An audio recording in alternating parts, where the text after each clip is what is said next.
This particular issue is very personal to me because it is something that affects me and affects the people that are around me, simply because we are in very cutthroat, intense working situations that require us to be on all the time. But what ends up happening is you become this zombie who then graduates into this monster who graduates into someone who you just don't want to be around. And you're always cranky and in a bad mood. And the fact of the matter is, you can blame it on whatever it is, but you're just not sleeping enough. I've gone through it. I think I'm currently going through it, but I want us to talk about this issue of us not getting enough sleep and how it can affect you getting yours.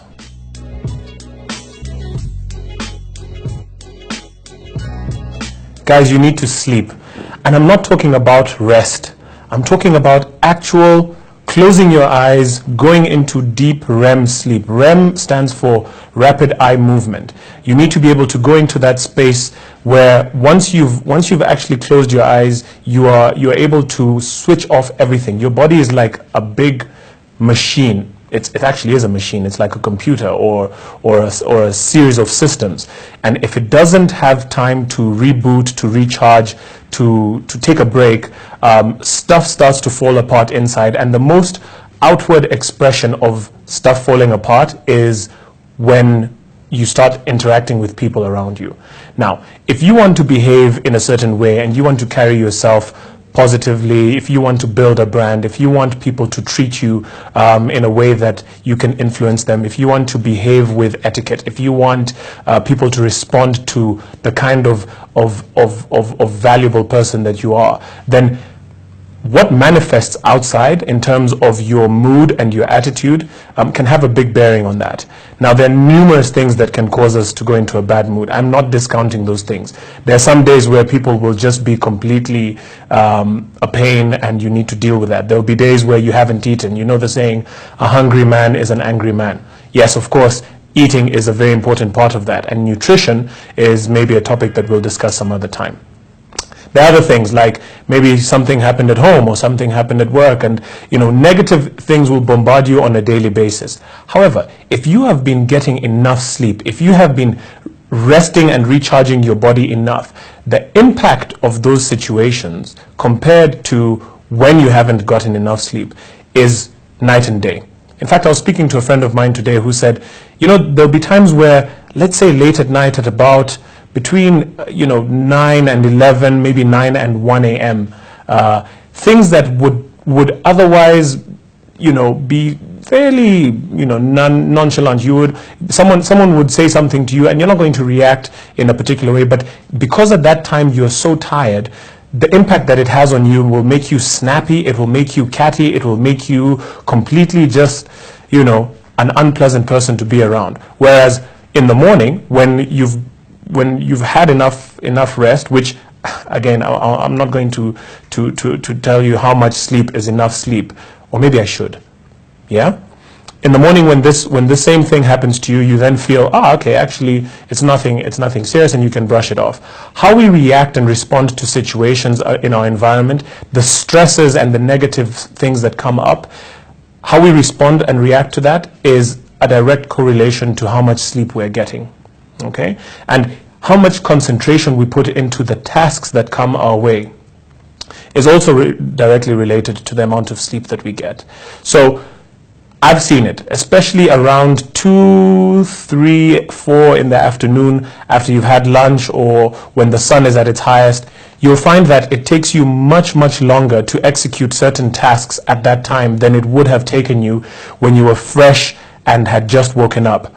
Several books, religious books, the Bible, the Quran, always advise that to get the most out of your day, start everything as early as possible. The early bird catches the worm and all of that stuff. It's not just a saying. The fact of the matter is, if you want to be at your most productive, do it immediately after you have just woken up when you are fresh. And if you can, and this is something that I'm trying to practice myself and I advocate for. I know many of us who have 9-to-5 jobs, or we're running businesses, or we have 2, 3, 4 side hustles and things are going on. It might be difficult to do this, but you have to make a conscious effort to do this if you want to be more productive and you want to be the kind of person that people want to hang around. If people want to hang around you, they'll give you business, they'll give you work, and your energy will be one that they want to interact with. Try get some sleep around the afternoon. You know, some people call it power naps or siestas. You find some countries in Europe and the Middle East, well, because it's so hot, and quite frankly, guys, Nairobi over the last couple of days has been a scorcher. I don't even understand what has been happening. But if you can take some time, maybe an hour in your day, during lunchtime or just after lunch, take a power nap. Just recharge, reboot, get yourself back in the game. You will find that you will be much more productive. You will be much happier, and to be honest, your body will actually love you for it. The health impact, and this is the other thing, the health impact that not sleeping will do to you. And you know, you can go and Google this and look it up anywhere. Maybe you might not feel it right now. Maybe you might say, oh, you know, I'm young, I have the ability, I can push. There are some companies and organizations that they take pride in saying, oh, you know what, I'm so tired, I'm working a 60, 80-hour week. There's nothing to be proud of, because your body will punish you at the end of that grueling career. 5, 6 years down the line, 10 years down the line, you will find that stuff on the inside, because your body is not recharging, is not rebooting. It will start to shut down, and you'll be more susceptible to things like cancer. Your immune system will take a massive knock. So it's very important that from a health perspective, you get enough sleep. I don't want to get into the science of it, but there's a lot of scientific evidence that relates sleep to health benefits, to immune system, to all of these things. But from a perspective of you being able to get yours, sleep is very, very, very, very important. It's easier said than done, because we are subject to our schedules, you know, the rat race. I mean, you work 8 to 5, and then you get home, and then you've got, you know, responsibilities at home. Maybe you've got children, maybe you've got stuff that you need to do, and many of us do not switch off because of the phone and our computers and email, and always being switched on.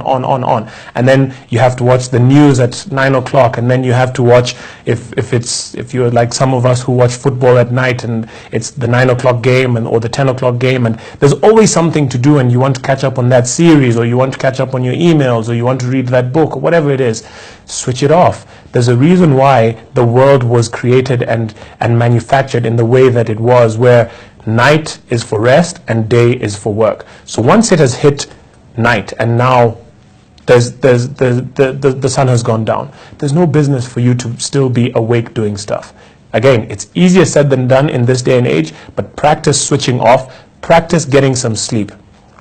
And remember, I'm not saying get some rest. There's a difference between getting rest where you're chilling out, you're just trying to be in Zen, where you're not doing anything work related.